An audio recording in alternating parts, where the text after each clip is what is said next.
ఇంత మంచి టేస్టీగా అయితేనే అసలు అనుకోలేదు చికెన్ బిర్యానీ. టేస్ట్ మాత్రం నెక్స్ట్ లెవెల్ వచ్చింది.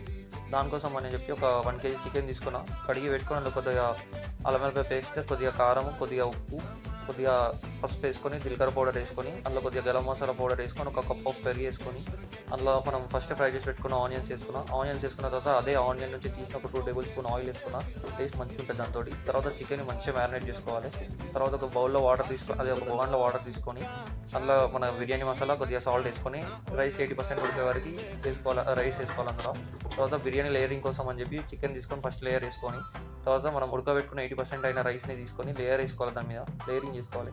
పైన వరకు మంచిగా లేయరింగ్ చేసుకున్న తర్వాత మనం ఫస్ట్ ఫ్రై చేసి పెట్టుకున్న ఆనియన్స్ వేసుకొని, దానిపైన మళ్ళీ ఫ్రై చేసిన ఆనియన్ ఆయిల్ ఉంటుంది చూసారా, ఆయిల్ వేసుకొని అందులో కొత్తిమీర, పుదీనా, కొద్దిగా గీ టేస్ట్ కోసం వేసుకుంటే అంతే మన టేస్టీ చికెన్ బిర్యానీ 45 minutes తర్వాత ఖతర్నాక్ రెడీ అయ్యి ఉంటుంది.